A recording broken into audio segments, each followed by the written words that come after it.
pointed out in a statement today that Australia can't simultaneously support Israel's right to exist, but then also support calls for Israel to lay down its arms against the terror group, which is what a ceasefire effectively is. Is this why you say that the Albanese government can't have it both ways?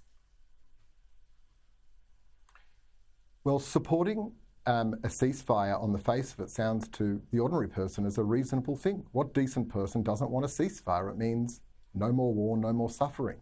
But the reality is, calling for a ceasefire now is a call and an expectation that Israel continue to live with a genocidal terrorist organisation sworn to its destruction that murdered 1,300 of its innocent civilians on the 7th of October, who have sworn to do so again, to live for another day and to repeat this, as well as the rocket fire that people in the south and in the north of Israel have had to live with. It's totally and utterly inconsistent with a position that Israel has the right to defend itself from barbaric terrorism as any other state would be expected to do so. Look, this resolution that Australia agreed to was actually brought forward by the Arab grouping. How hypocritical is this Arab grouping, and what true atrocities is the entire United Nations, particularly the Arab grouping, turning a blind eye to? The hypocrisy is staggering. Unfortunately, that's nothing new for the United Nations. But what's disappointing is that Australia has compromised its position as a respected middle power and to buy into this hypocrisy. This is something that the Greens would do. Where were the Greens? Where were all of these Arab countries when not 5,000, not 10,000, but over 100,000 people have been murdered in Saudi Arabia, in the context of Saudi Arabia and Yemen? Where are they? Where is the international community? We only seem to hear them when it involves Israel or the only Jewish state.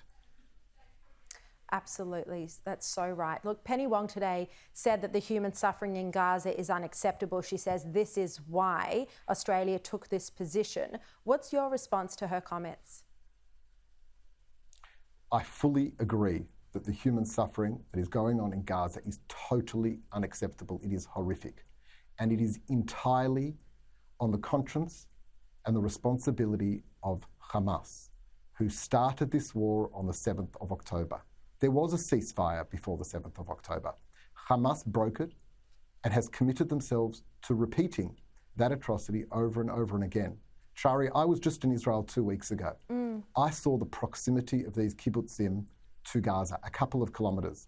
I saw where they broke into these kibbutzim, hundreds of Hamas terrorists, house to house, murdering, raping, pillaging and stealing, after which hundreds of Gazan civilians came in and proceeded to participate in the murder and the rape and the pillaging, before then stealing the toys and possessions of their murdered victims. It's absolutely appalling, and to think that Australia has sided with those calling for Israel to retreat and allow this murderous regime to continue. Jeremy Leibler, thank you so much for your time.